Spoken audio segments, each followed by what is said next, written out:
lecture of the semester. It's good to have you. We are right now 127 people. Hopefully we're gonna get a few more trickle in. So let me remind you, or remind myself, about the topic of this semester's lecture series, which is the breadth of architectural practice and work. And the intention of these lectures is to raise awareness and invite discussion about the multiple and different ways to practice and to think architecture. The four speakers allow us to explore an array of options. 2 weeks ago, you must remember, Marshall Brown, our Walton 2020 Walton critic, challenged us to think of architectural design as an envisioning tool, a fiction, as he often says, to lead society and culture into a different future. Tonight, John Marx, who I'll introduce in a minute, from Form 4 Architecture in San Francisco, will demonstrate how successful corporate practices can retain and, in fact, advance a poetic and artistic vision of architecture. 3 weeks from today, Swedish architect and Finland-based architect and Professor Jenny Reuter will share with us her international recognized firm's inspiring work in the third world, more completely in Africa. This is work that is socially and culturally progressive and so much in line with our Catholic values and human rights, beauty, and beyond.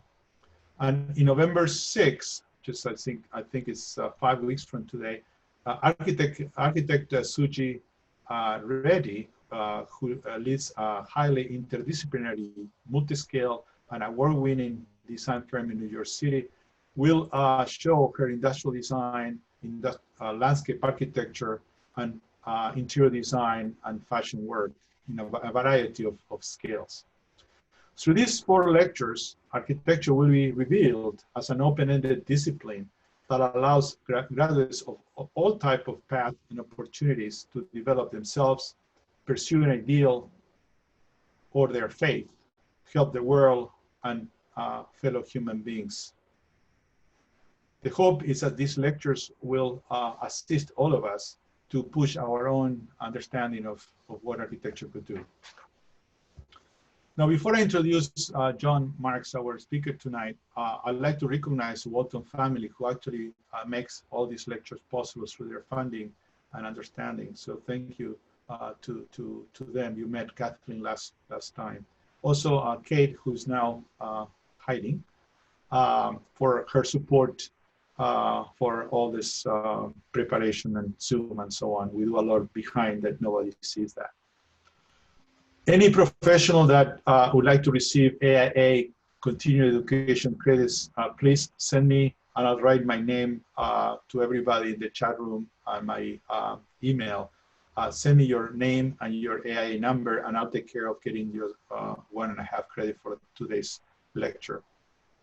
Now, in terms of tonight, there is a Q&A that you will see in the bottom of your screen in the Zoom, where you are supposed, if you're interested, and we invite you to submit your question for the speaker in the chat room.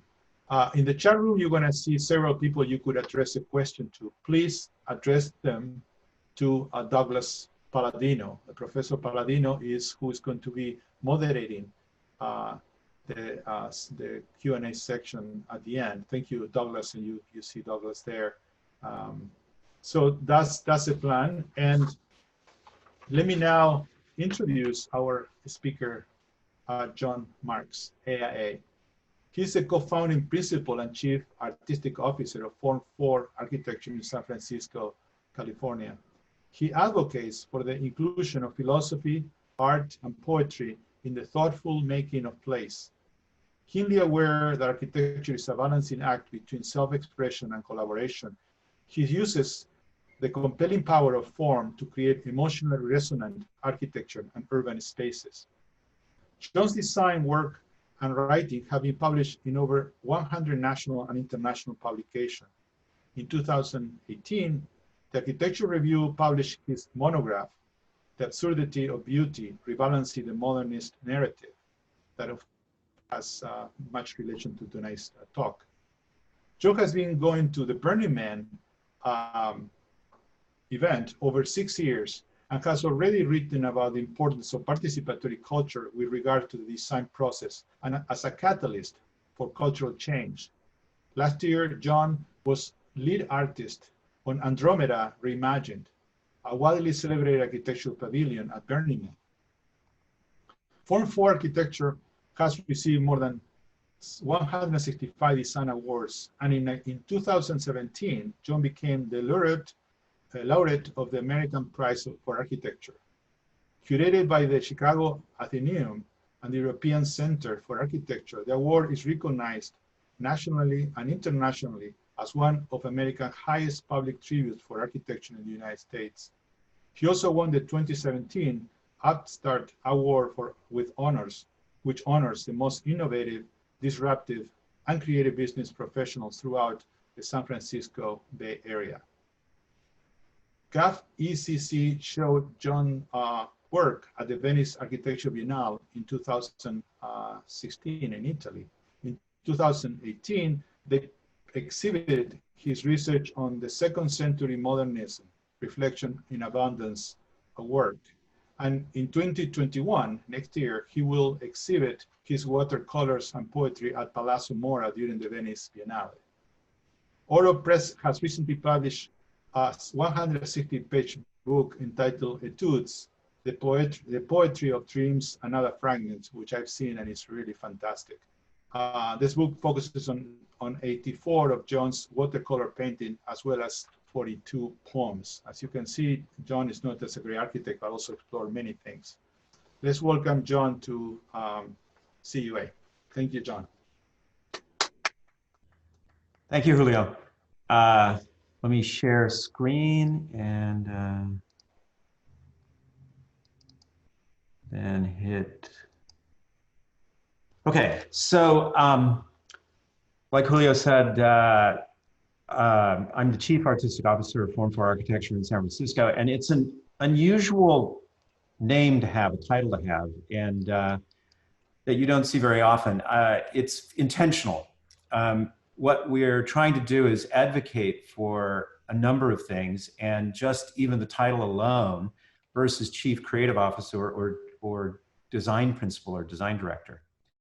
So I was very excited about Julio's notion of talking about poetry in a normative practice. And I would say that in many ways, that's what we attempt to do and hopefully we achieve. So a little bit about the office. Oops, sorry. We were founded in 1998, a little over 20 years ago. We started with 6 of us in a small little tiny shared space. And in that 20 years, you can kind of see this is from the Architectural Review's timeline that they like to make. We've designed a number of new notable projects and won a bunch of different design awards.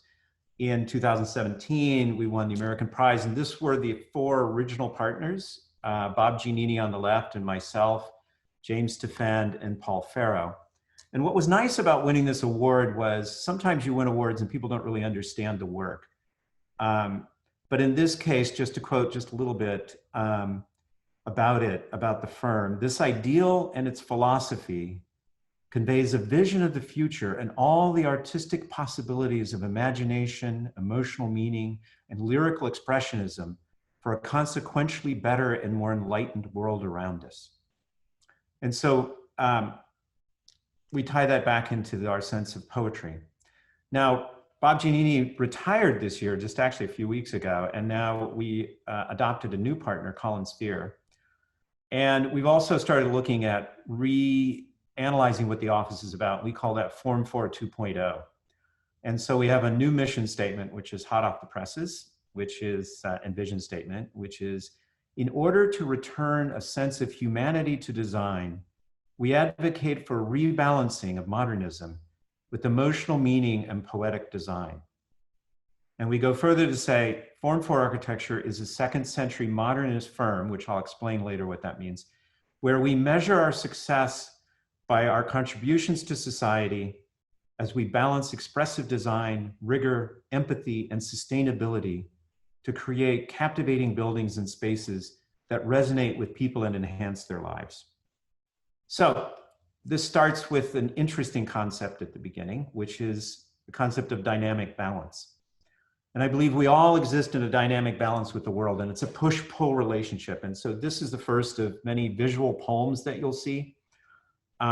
This particular poem represents the architect, and the architect's on this high wire, and there's winds of change and money and clients and individual freedom and luck and physics, all trying to blow you off that wire while you're trying to make some kind of progress in life. And the reality is you're doing this not knowing whether success is up or down or sideways or backwards, and you're doing it by sense of smell. So that's kind of the condition we exist in. And partially this was inspired by a poem by Lawrence Ferlinghetti. So you can imagine a lecture about poetry will have some poetry in it. And it goes, constantly risking absurdity and death. Whenever he performs above the heads of his audience, the poet, like an acrobat, climbs on rhyme to a high wire of his own making. And I think that applies to architecture. So as we talk about beauty, the B word, which has been banished for quite some time from the architectural lexicon, you get into the reverse of this, which is the nature of superficiality.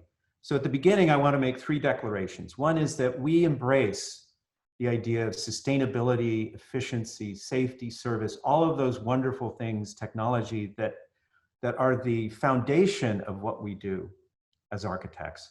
And we are also committed modernists with perhaps a different twist on what that means. And also we're an ordinary firm.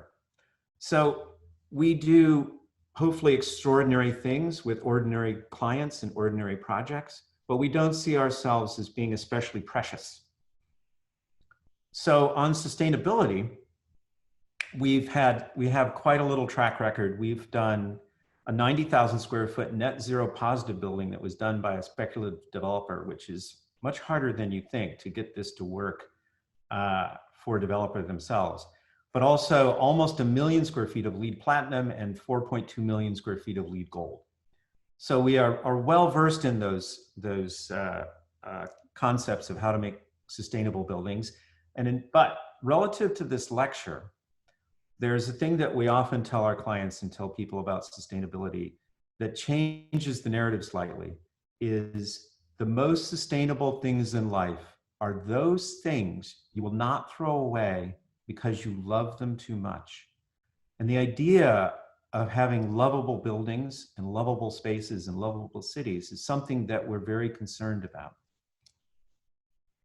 So we use symbols and metaphors in our green buildings as well. And as you know, with biomimicry and things like that. So in case this is 4 million square feet of LEED Gold in Pune, India, and it's in the shape of lotus blossoms. So what are we advocating for and why? Because this, in a sense, is an advocation lecture. We are advocating for a fundamental change in the way architects design, with the intention of rebalancing modernism towards an architecture of abundance rather than its current focus on an architecture of abstraction. This involves a rebalancing of the role of emotional meaning and design intent, as well as evaluating the impact of what we create on the public at large. We are responding to the notion that architecture has disengaged itself with society and is losing its cultural relevance. So as part of that, and again, there will be poetry, as part of the talk for winning the American prize, we asked why. We ask ourselves, when did the world become so gray? When did the public fall out of love with the built environment? When did our profession polarize so deeply between the pragmatic and the self-indulgent? When did we begin to neglect the people we pledged to care for? We could debate the causal merits of modernism in this disconnection, the difficulty in translating a minimalist approach to a wider culture. Have we exhausted the conceit yet that the public just needs to catch up? So, kind of a provocative statement. Some might agree, some might disagree. Forbes magazine came out, which is a financial magazine, and said, architecture continues to implode. More insiders admit to the profession is failing. With this quote, Frank Gehry is right. 98% of architecture today has no respect for humanity. But the issue there for me is our cultural media's obsession with starchitecture the real issue we should address?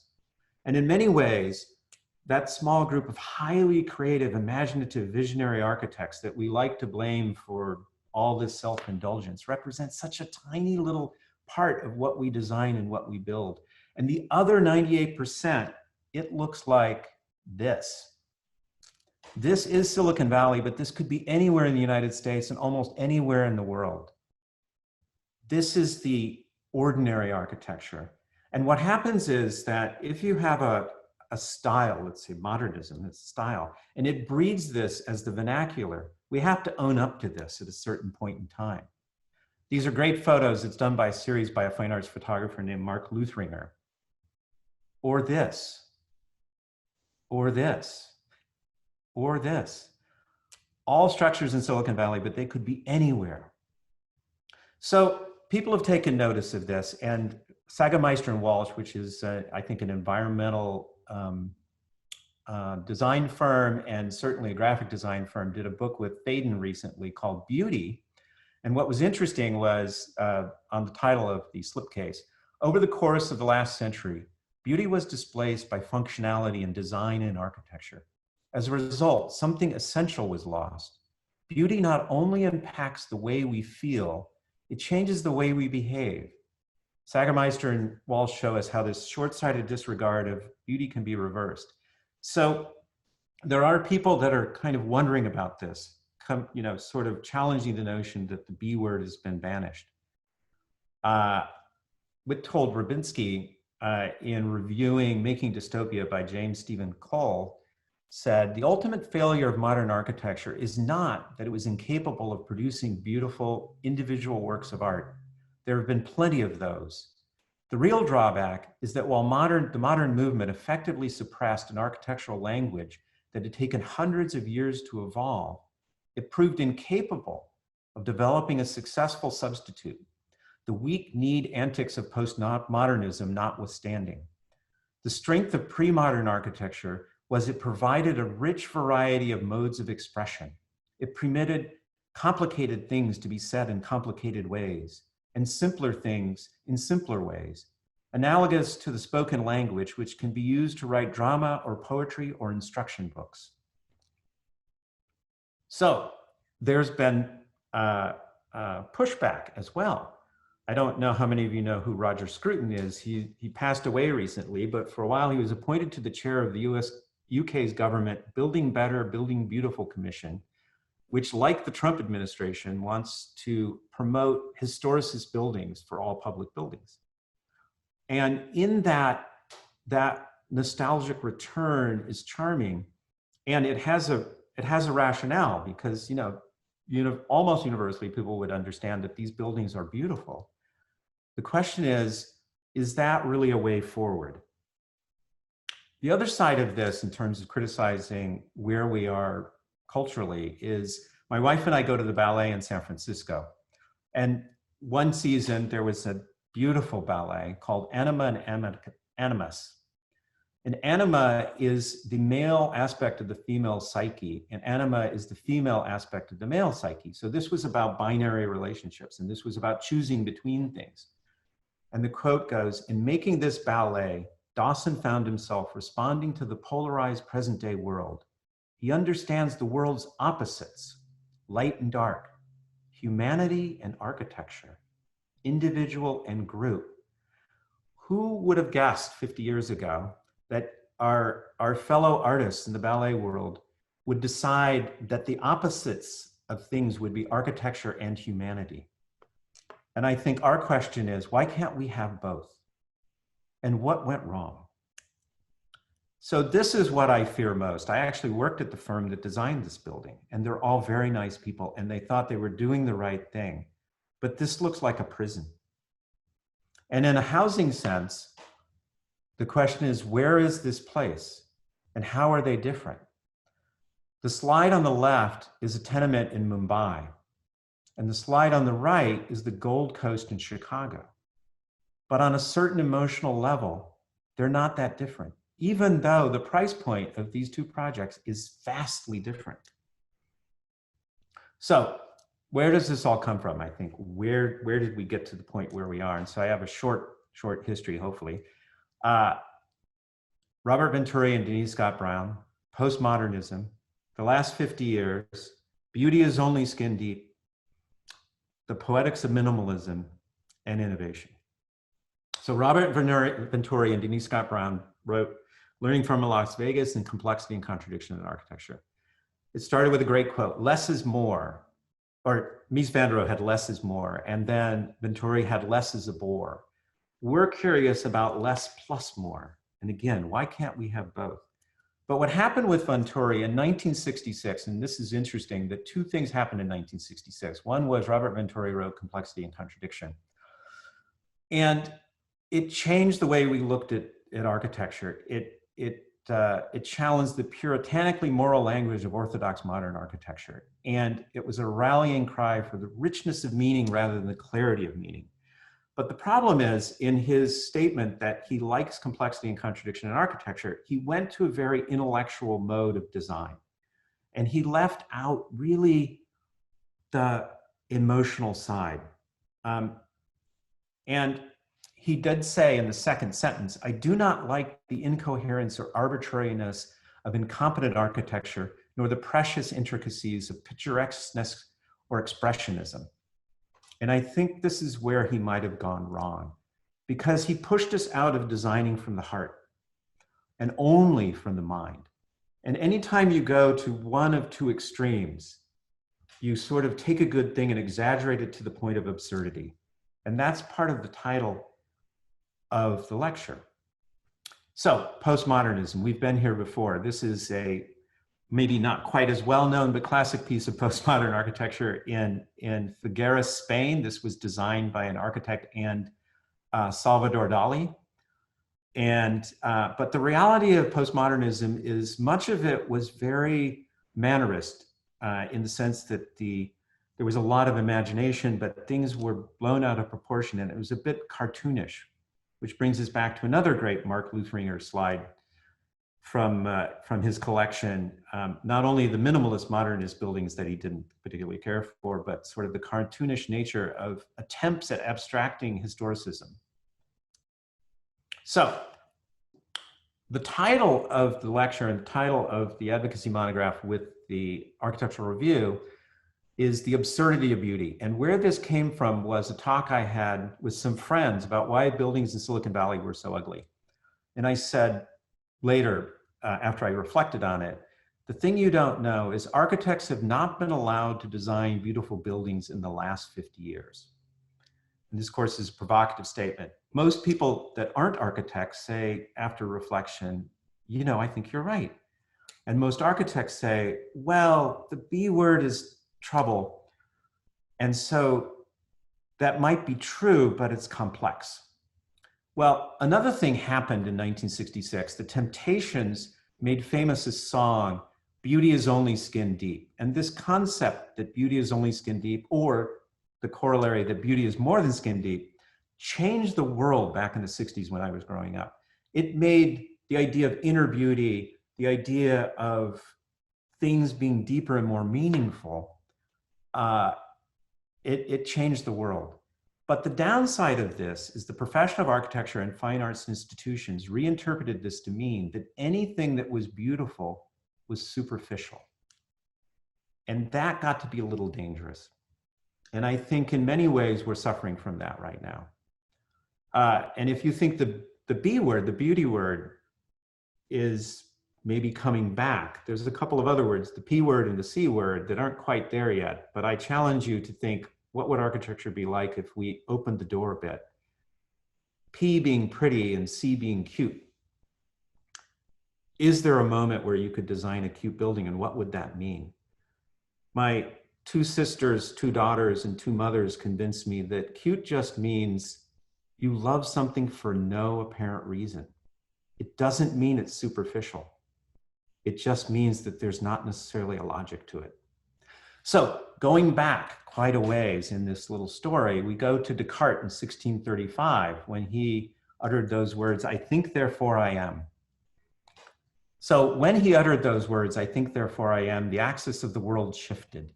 In spite of his devotion to be an unrepentant rationalist, Descartes recognized there is a duality in life, but missed its emotional value. His efforts and those of his contemporaries ushered in an era of unparalleled scientific process, of the advent of rational humanism, and that in turn begat the dawn of enlightenment. We still wrestle with what enlightenment means. Is it science or poetry or both? We have for the last 380 years, deluded ourselves into believing that thinking was the highest order of human accomplishment? Have we molded ourselves further and further from what makes us human? We are on the dawn of an era of the relentless advancement of artificial intelligence, of machines taking over more and more of the tasks we perform. But also, this will inevitably challenge us to wonder, can machines think better than humans? And by extension, what does it mean to be human? The difference is on the emotional side. We could start with, "I feel, therefore I am," but I don't think that would go far enough to be human. I suspect this would require, "I care, therefore I am," and not pretend to care, because our emotions, our hopes, our dreams are what make us human.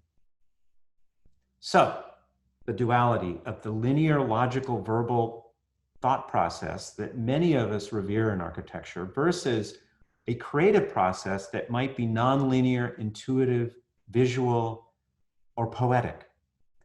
And I've heard many people tell me that in the world of architecture, to be considered arbitrary is perhaps the greatest sin of all.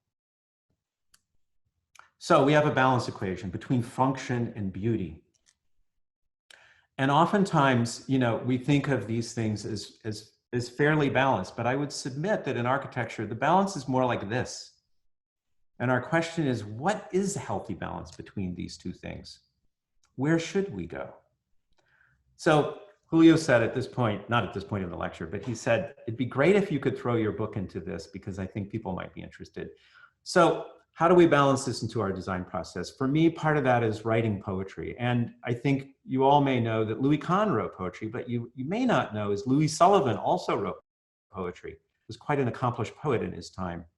And my great good friend, Ian Ritchie, writes poetry, and that's how we became friends. So after the Architectural Review advocacy publication came out, Oro Press saw some watercolors that were in the publication and fell in love with them and asked me, how many there were. And I said about 200. And he said, how many are any good? And I said, I said, I'll send you a PDF with the 80 and you tell me. And he loved all of them. And he said, I want to do a 160-page book.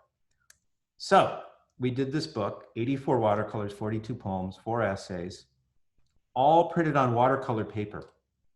The most fun thing is to ask people to smell your book, because with watercolor paper, this is just a very unique and beautiful thing. So it's a lot of pairs. So you've got a watercolor on one side and you have a poem on the other side. I worked with Jeremy Mendy, who I've worked with on a number of the graphic design things in the lecture, on how to get the graphic side of the poetry to work.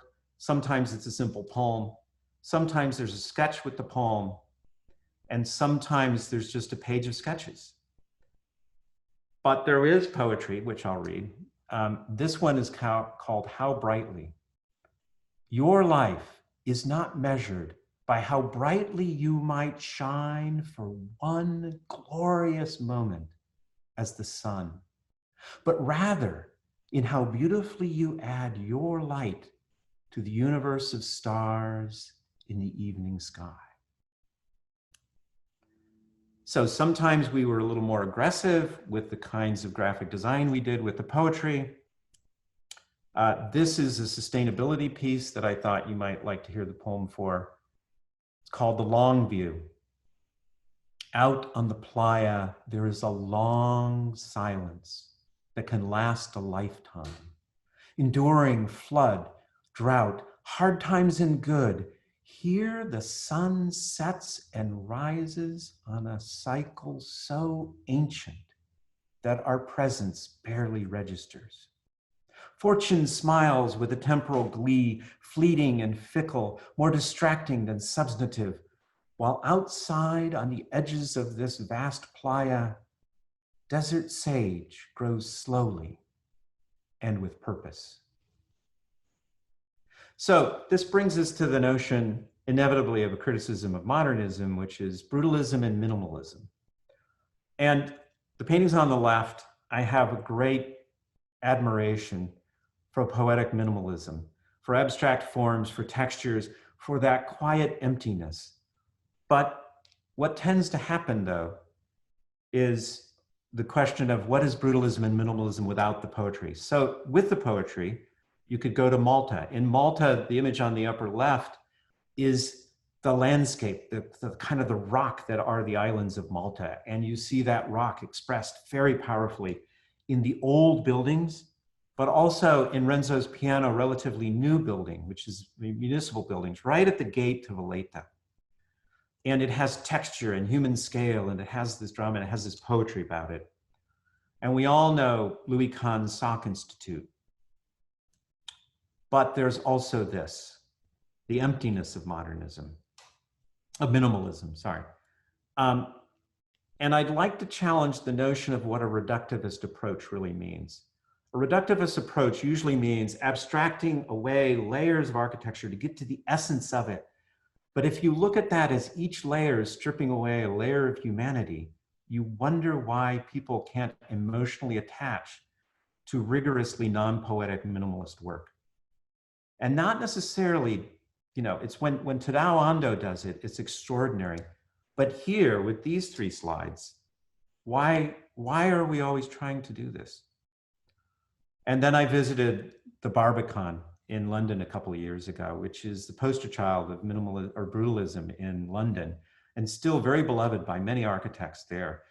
But I couldn't find a place that felt comfortable to sit and just be there. It was so desolate. So poetic, I think, is more important than the style itself. And if we're talking about that, though, is also a common aspiration in architecture these days towards invisible architecture, or that we are the frame and not the picture. And I think there are many instances where that's an appropriate response, but that's a small number, a small amount of projects that might fill that or might be appropriate for. I think a background building does not necessarily mean it's banal. And design should add to the cultural fabric and not just be the frame. So what are we doing ourselves? So we've got our work, which is a combination of 3 themes: lyrical expressionism, warm modernism, and historicist hybrid. We also do a number of design competitions, which you'll see in the short work portfolio that I'll show. And we've recently started a thing called Form 4 Labs, where we're doing prototyping, research, and speculation on topics such as placemaking, cultural vibrancy, emotional meaning, creative communities, high-performance design, poetics, and also advocacy. And the advocacy has taken a number of different modes. The very first, so we'll go into projects, sorry. The advocacy will come in a little bit. So this is very quick, you know, because we don't have a lot of time. And I wanted to talk about the underlying issues rather than diving deeply into the work. But lyrical expressionism, and this is probably our most expressive piece. This is a competition entry for the 1916 Rising Centenary Chapel at Glasnevin Cemetery in the shape of a lily called Sanguine Lily. And this is where 332 bodies are buried. That were people that were killed during the Easter Rising in Dublin. And the little glass spheres that you see up there when they're illuminated at night represent the souls ascending to heaven. Innovation Curve, which is in Silicon Valley, which is a built work which celebrates the idea of the evolution of an innovative idea from its highs to its lows to becoming a product. And this building called Folded Wings, which is under construction, which plays off of the idea of butterfly wings and bird wings. And this project that you saw before, 4 million square feet of lead gold in Pune, India, in the shape of lotus blossoms. And to a small project, which is we call the Core 10 ribbon, which is a activation renovation for an existing corporate campus in Walnut Creek, to a little tiny bus shelter competition in Denmark, to a columbarium that's just hot off the presses, the public viewing of this kind of twisted and intertwined kind of soft curving poetry. And you see what the inner spaces might look like with the niches. To a very small project, this was a design competition for a poet's monument we call Poet's Journey on the river, on the Mississippi River in Galena, Illinois. To a small house on the coast of Big Sur, which is somewhat like manta rays or creatures of the sea.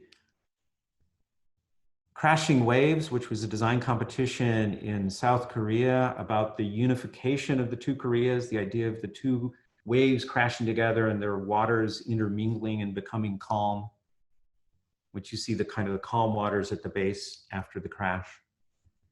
And Luminous Moongate, which is a library and a art museum. And the idea of the Moongate is that you pass through the Moongate on the way to, to the Garden of Paradise, but the Moongate is a library, which is a gateway of knowledge. And there you see the reading room on the top, you see sort of the space that you go up. And there is a nod to Ledoux here with his Waterworks project, to Portal of the Winds, which is an airport competition in South Korea, to Silicon Valley again, where recently there was competition for an icon, which I call human convergence. And this is about nature and technology and humanity combining to create a vibrant future. To a regular project, which is the idea of creating a machine-like building with an oasis in it, which is this corporate space high up here, but at the same time, there's a lot of ground level activation and participation. To this project, which is an alternative design for the same exact site, but it creates a linear activated pathway that hides a 2,000 car garage.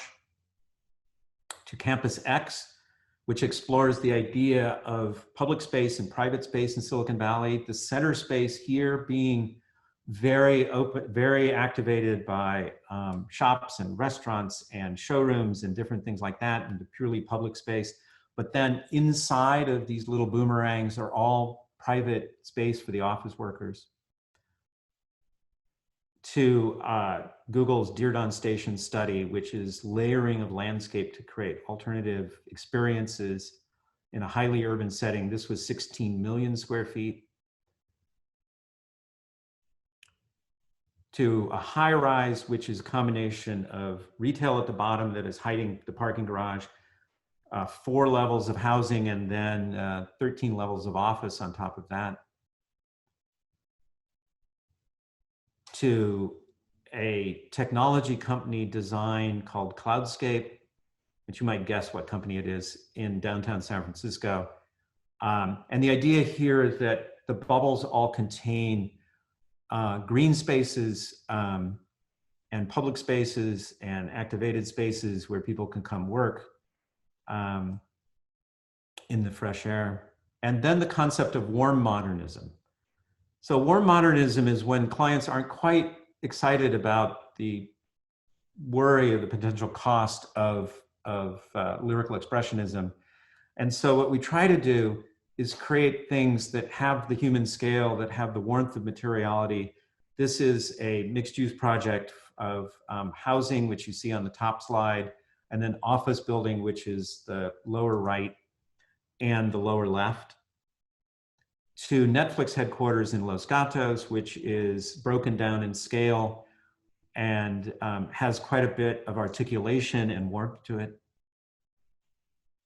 To our net zero positive building, which is very handsome. what we would call it, or clients have called it, to then an urban infill project, which is much more of a crafted box, but also makes a nod to the historic buildings that are in the neighborhood. And then historicist hybrids. This is Santa Clara University's Art and Art History building. And the idea here was, rather than abstracting historicism, the idea here was to embrace historicism with modern touches, which you see more on the inside, but you do see on the outside with the metalwork, to a more aggressive version of that design competition for Santa Clara University's law school, which you've got the modern infill between two brand new historicist style buildings. And then on to the advocacy that we do. So it started with a short article in Architect's newspaper on the idea of emotional meaning and what a critique of modernism might be, to the idea of taking that on the road to the Venice Biennale. And Jeremy Mendy and I worked on 12 visual poems that you see in the background paired with projects. They look something like this. These are 3 of them: human scale, placemaking, and emotional meaning. And emotional meaning, in this case, the iconography asks you to look at nostalgia, which is represented by the columns, commercialism by the I Heart, iconicity by the Farnsworth House, superficiality by the Barbie doll, and authenticity by the Magic Kingdom. That led to the advocacy monograph, which does focus quite a bit on poetry. We had 10 additional writers that helped try to expand and explore the narrative. I wrote about what might be seen as an oxymoron, wild civility. Pierluigi Serenino wrote about focusing meaning as a way to create humanly enriched buildings and cities. Richard England interestingly wrote about how poetic buildings affect people in positive ways. He's a Maltese architect.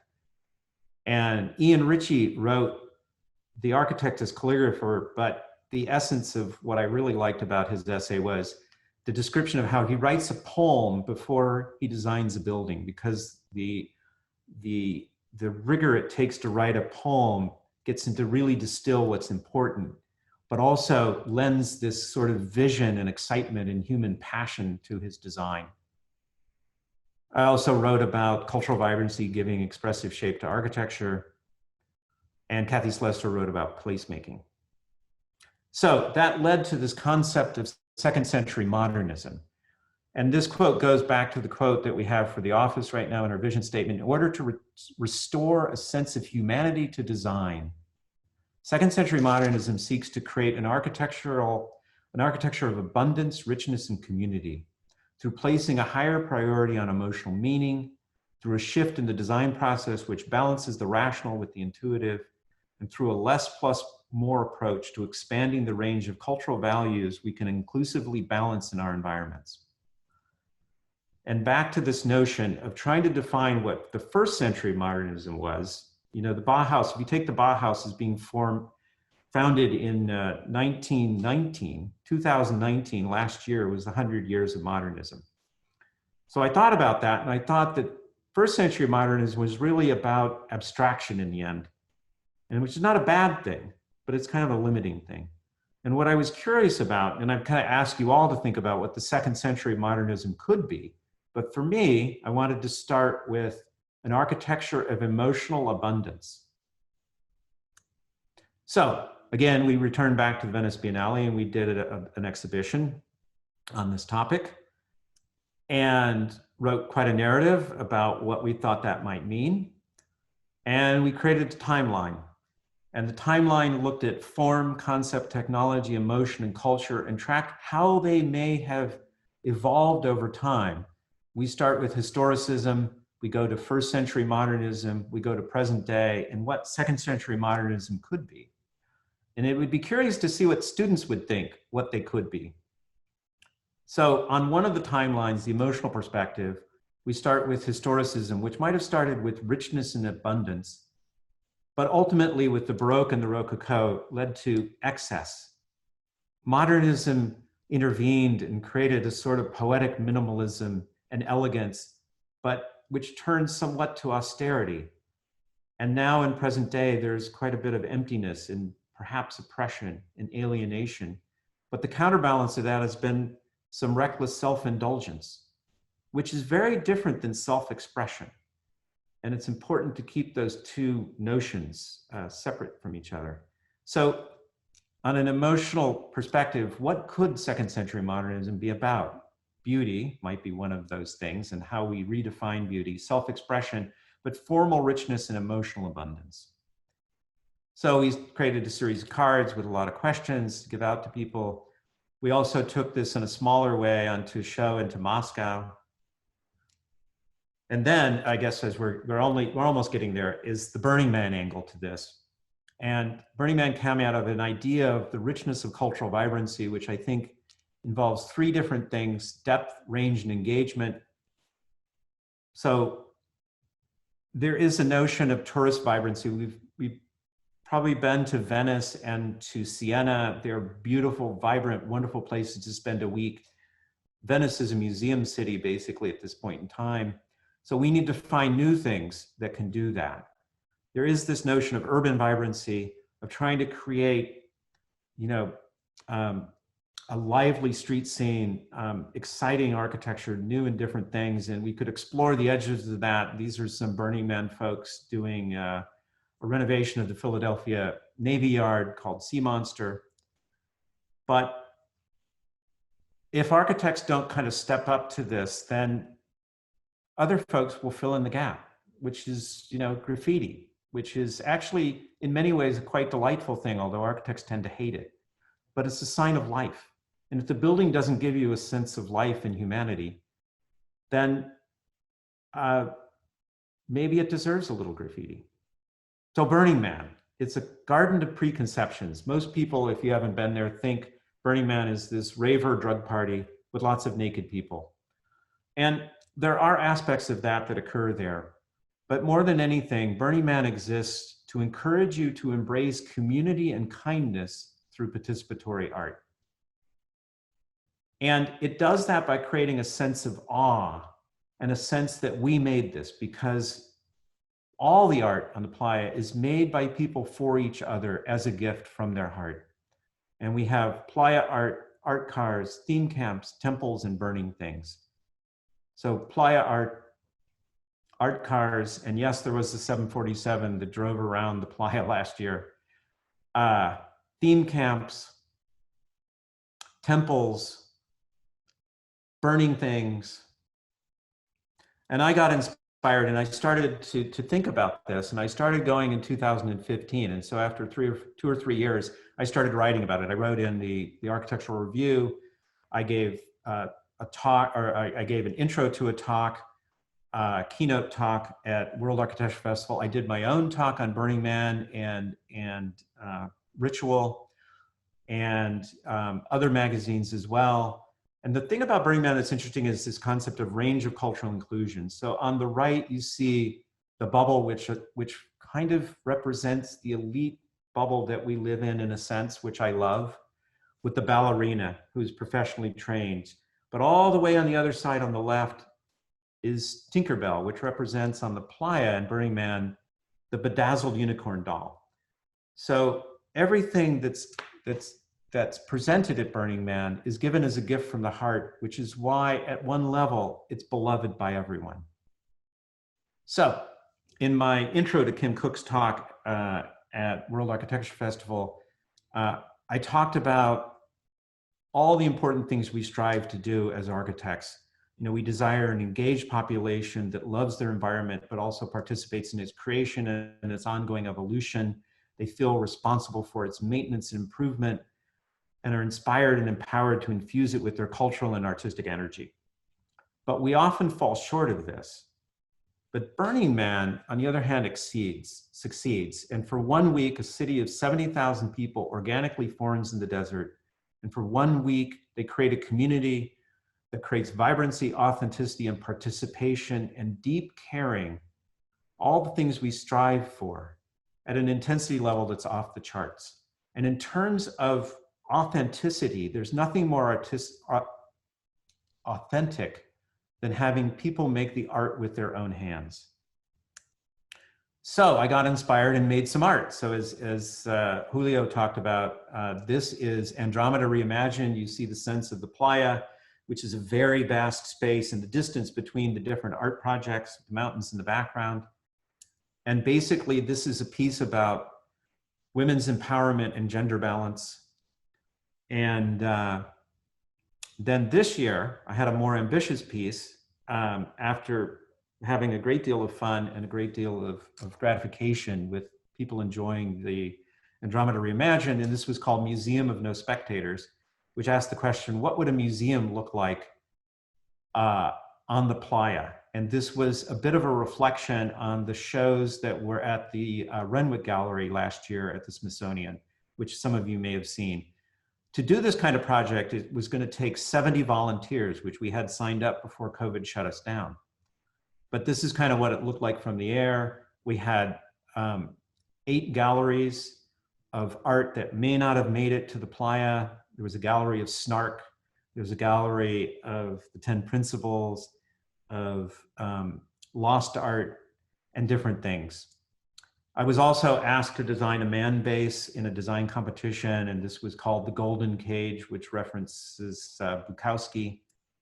And you can see sort of the anthropomorphism of it, but it was about transformation. So Burning Man is really essentially about community, about gathering, which is why, of course, we're not doing one this year.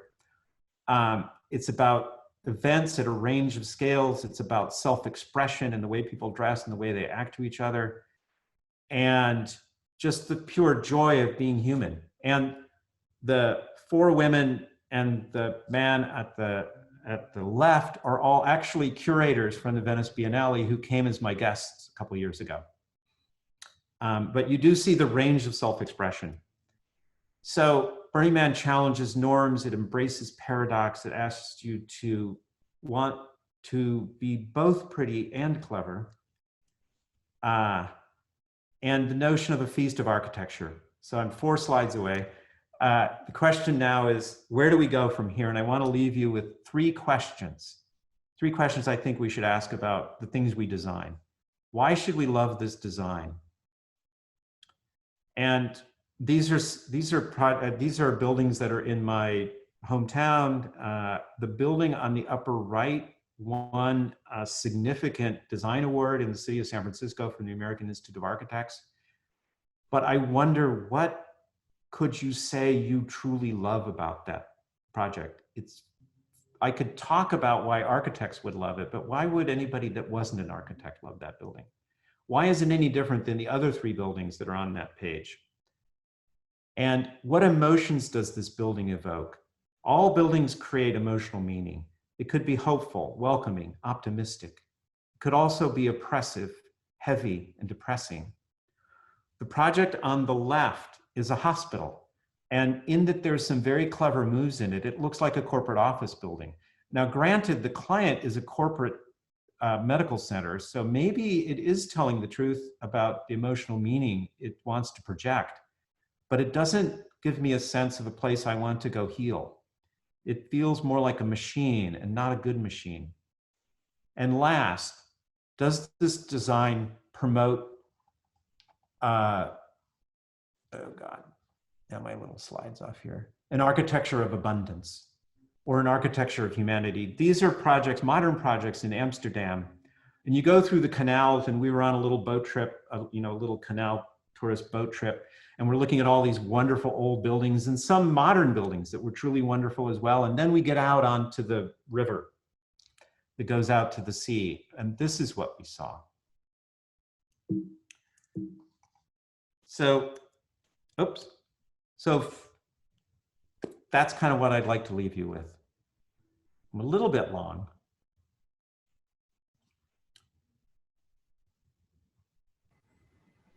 Thank you, John. I'm the only one that you hear me.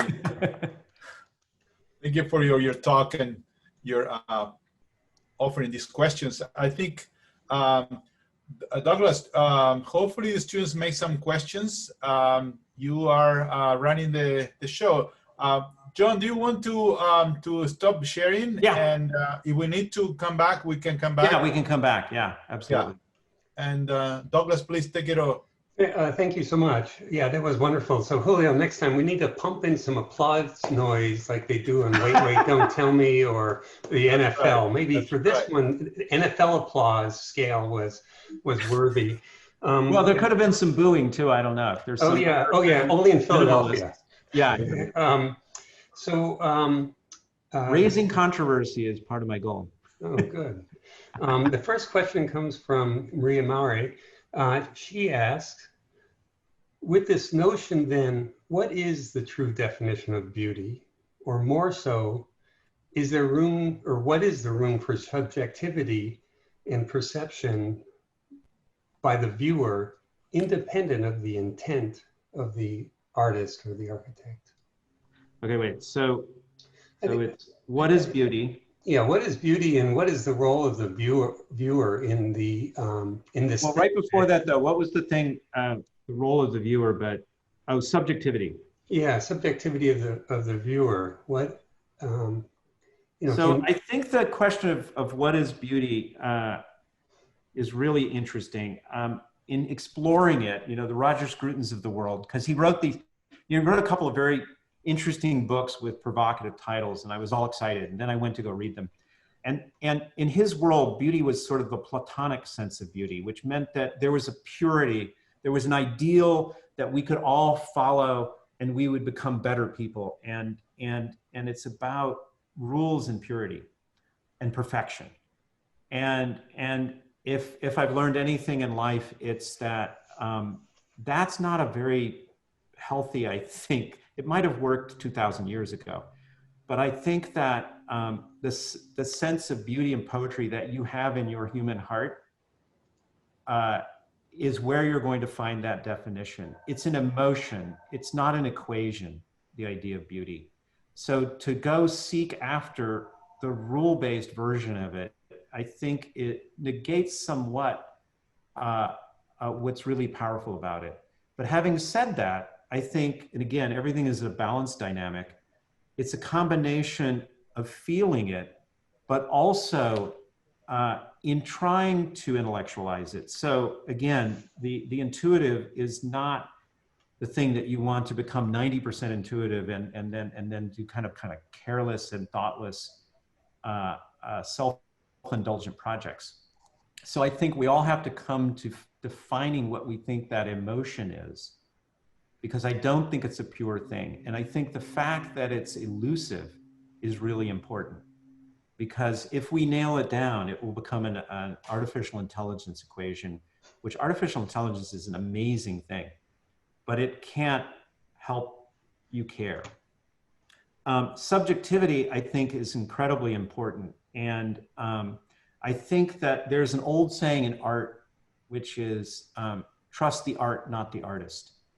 So artists go, and architects do this as well, is they sometimes they write more than they actually design, and their narrative about what everything means is so precious that they lose sight of the fact that the people that experience the space, they don't have that narrative with them.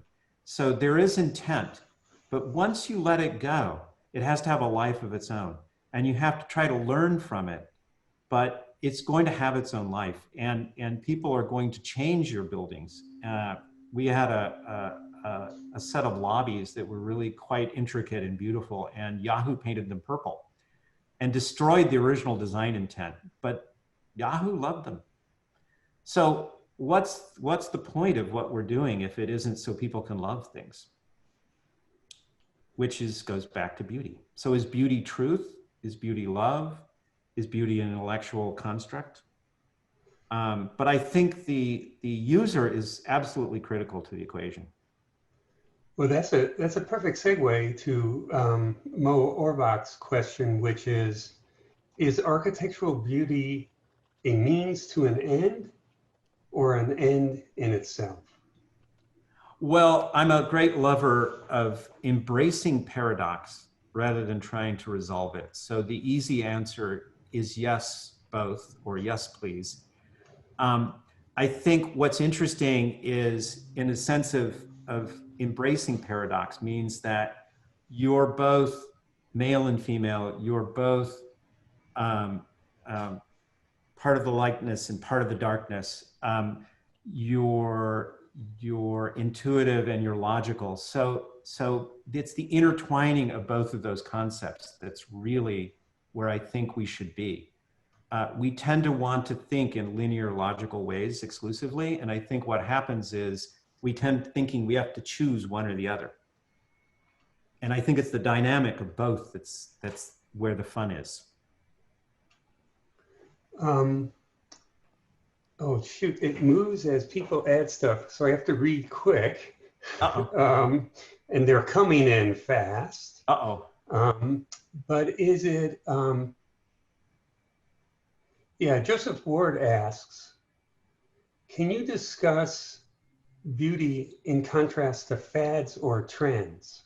How can we design a building today to ensure that people will still consider it beautiful in 50 years, in 100 years, in 500 years?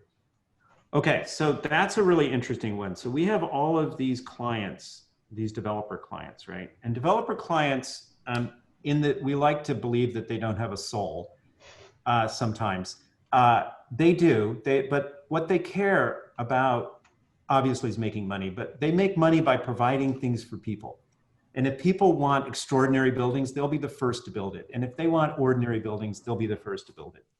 But what they do, which is kind of difficult, is they want to make timeless buildings. Now, timeless buildings and that pursuit of something that's beyond trend, that would never be criticized as being out of date. What it does, though, is it goes through this reductivist approach, and it takes everything of character out of it so that there's nothing left. And it creates this vast banality.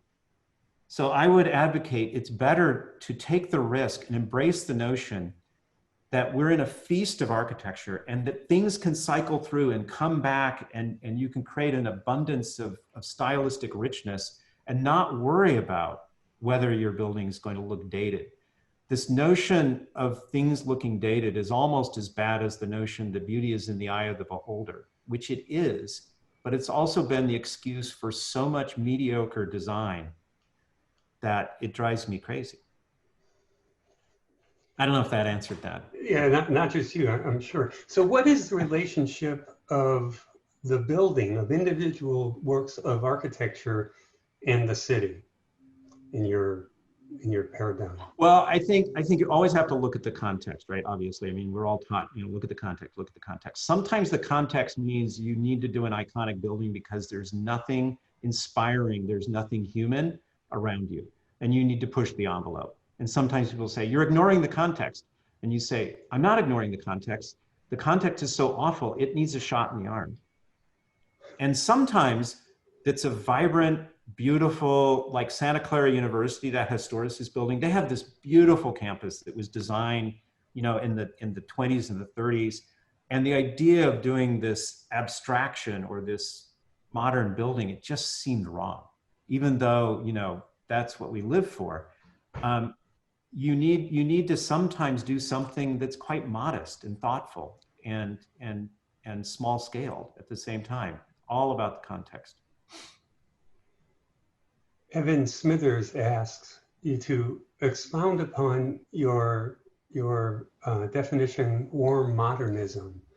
What is it that makes it warm, and what role is it? Well, we're working on that one because sometimes warm modernism is just that you've broken the scale down of the project, and that you're using warm and sort of rich textures. And it doesn't have this sort of minimalist abstraction that people can't warm up to. But I think there's another level to it. And I think when you question the notion of what makes a building humane, is, for me, the answer is as simple as it has a human touch. So oftentimes it has something quirky and something subjective and something arbitrary that just gives it this interest. So much of architecture is just so tight that there's nothing there that's kind of fun, because everybody's worried that they're going to do something that's either not timeless or wrong. And we negate so much self-expression and so much opportunity for people to add humanity. So graffiti is a way that people add humanity to a piece of architecture. And we don't tend to like that. But if we invited other forms of self-expression, so that the idea is, if you have that big blank wall, maybe that wall should be a place for public art, for a mural. And there are so many people out in the world that love creating murals. And the murals can change, and murals used to be seen as graffiti and you know, as bad, negative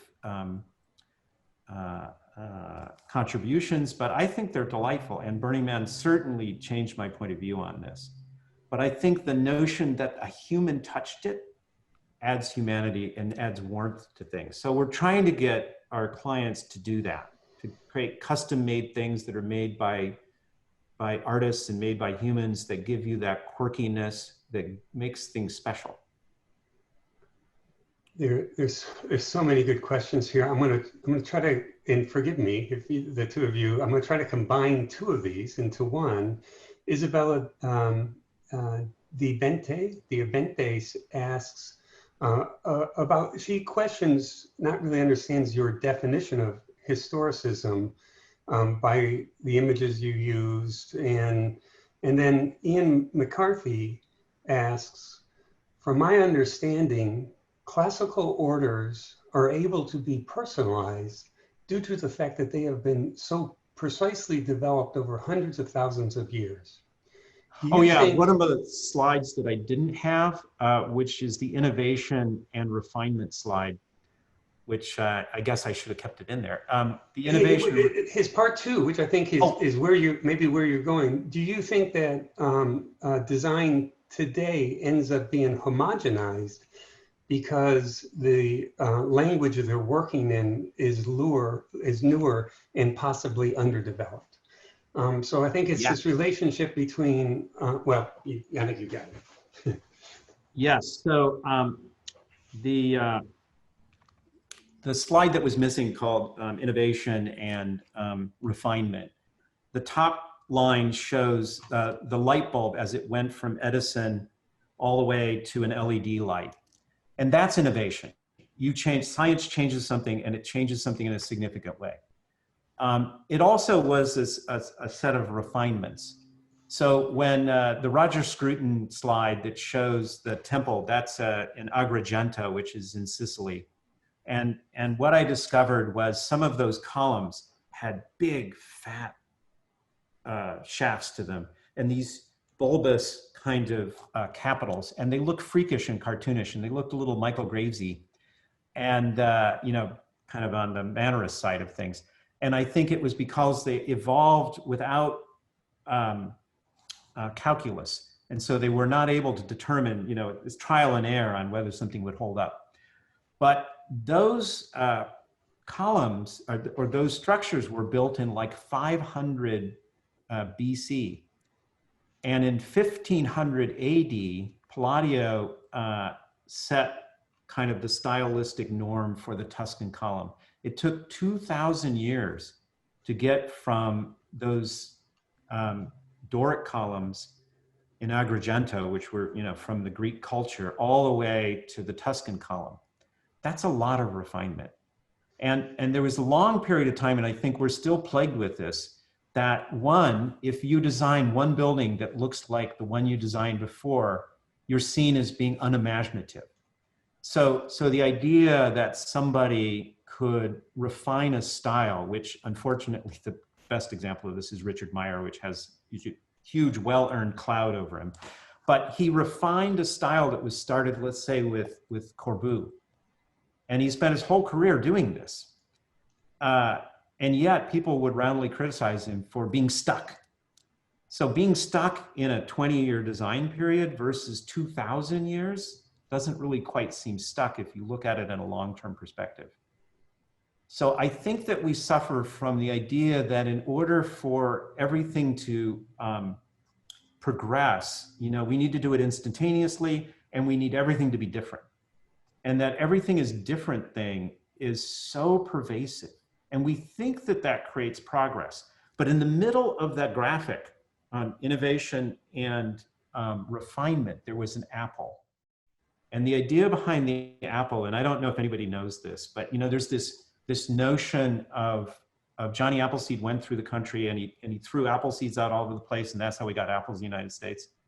And that is completely untrue, because apples propagate randomly, right? So if you bite into a Macintosh apple and you say, this is the best apple I've ever tasted, you say, I'm gonna plant the seeds, there's a 1 in 2 billion chance that you will get that same apple taste out of that new tree.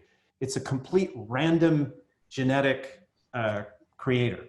So when we just say we're gonna do innovation for innovation's sake, we're like the apple. We're just kind of like throwing random crazy stuff out there that has no meaning. And it's interesting because, you know, it does spark creativity, but we do need to have discipline, and it's not a bad thing to spend a career refining something that you believe is good. Because usually the first thing you do isn't that good, and the 10th thing you do is not that much better. And it's the 50th thing you do finally that starts to create some traction. And I know it's true of me. If I looked at the stuff I designed as a student, oh my God, everyone is blessed that that didn't get built.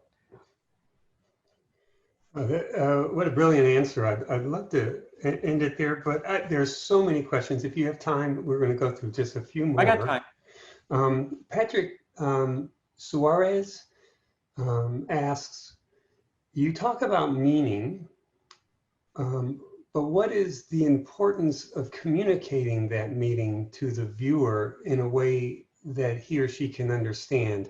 Is there, I think he's asking, how important is the precision of the intent in the meaning that's received?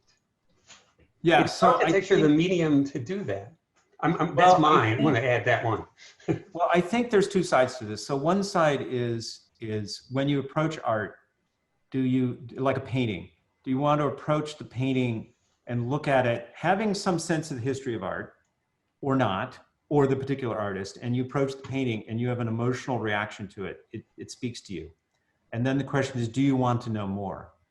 And so, you know, people that are really into art learn a lot more. Now, over time, as they learn more and more and more, does that desensitize them? Does that increase their enrichment and their experience of art?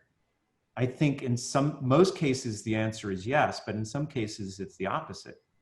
And should a piece of art, and especially architecture, have to have the graduate thesis that goes along with it for you to be able to understand it? I think that, again, it's a both and approach. I think it needs on one level to stand on its own, and you need to be able to live with the interpretations people have of it without your instruction. And I think that's very important, because the reason that poetry is so beautiful is that it leaves things open-ended. It uses few words, but it lets you decide what you think the words mean. And my favorite thing is when people read my poetry. I mean, I read it in a certain way, but when they read my poetry, they reinterpret it and they add artistic value to that reinterpretation. They make it another thing with that base. So we create a base as architects, and we hope that people will actually change it and increase its value and increase their love for it. But the original intention has importance and also has less importance at the same time. That makes sense. No, yes, very, very good. So I'm going back to Maria because she follows up with, so this is more of a conversation, which I'm weirdly in the middle of. In a few words, or even one, what would you say is the key difference between emotional abundance and excess? Oh, yeah. So when I first started doing the lectures, somebody asked that question at the beginning, because I didn't say emotional abundance, I just said abundance. and we were in kind of a little bit of a workshop format.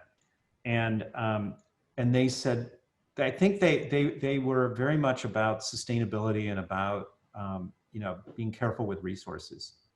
And I think they were concerned about the kind of the reckless self-indulgence that some architects work within. And I said, it's not about being rich monetarily. It's not about building an expensive building. It's about building an emotionally abundant building. And so for me, that's what turned the key on it.